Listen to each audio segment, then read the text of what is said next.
I'm Rachel, and welcome to Species of the Day, where I share with you information on the various species of our world. For our first clip, I'm going to show you a slug.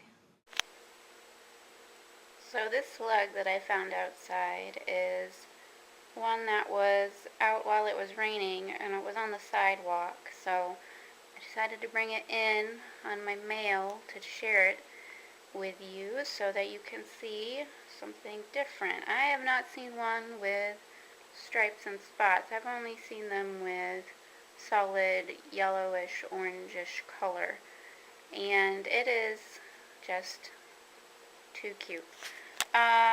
So that's a regular sized piece of mail. Here's my hand to give you an idea how big it is. And I found out that the head here is where the spots are, the tail where the stripes are. So this is a coloration of the great gray slug, which is originally from Europe but has been introduced into the United States. Anything with it, but it's been in here for a little while, and so I put some water on my hand. See, water, and am able to try and get it to react a bit. And they have to stay wet because their body is very slimy, and this is because it's made up of mostly water. Their skin is porous and they can actually breathe air through it. So this also means that when the slug gets into something toxic, it automatically gets it into its body. But on a different subject, slugs are all hermaphrodites. This means that they both have male and female parts. So it's not a he or a she, but a he-she. It means that they just need to find one other great gray slug to mate with. They both lay eggs in a hidey hole and make babies that way. But the crazy thing is not that they're hermaphrodites, but how they do it. So what the great gray slugs do to mate is that once they find each other, they climb up something together, whether that be a tree or a side of a building. They get entangled with each other, and then they hang from where they are down on a string of slime that they've both created before exchanging baby-making materials. So really, they're more like acrobatic slugs when it comes to mating. Some other information about slugs are that they eat dead matter, whether it's plant or animal, and great gray slug also eats young baby plants, and this can make them be considered an agricultural pest.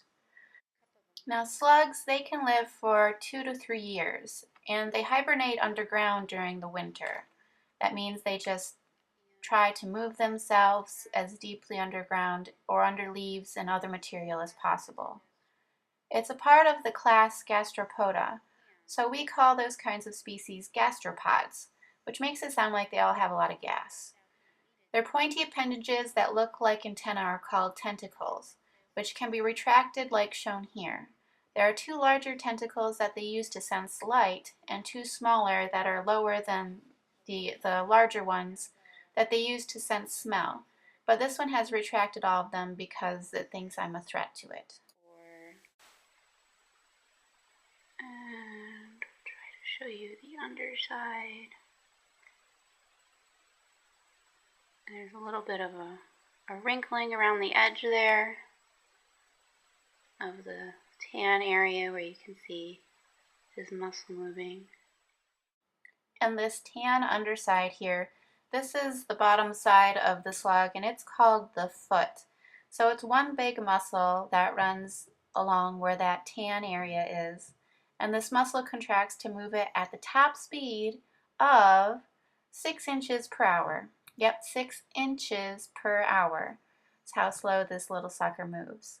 With the extra slime on them, it not only allows them to move easier, but creates a slime trail that allows other slugs to find them through scent.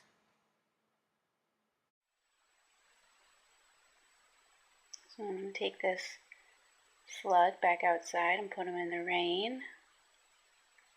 A nice spot by the garden bed where it was before. And hopefully everything will work out all right for it. Click the link in the description below to check out great gray slugs mating and to see other channels that I think are interesting and knowledgeable.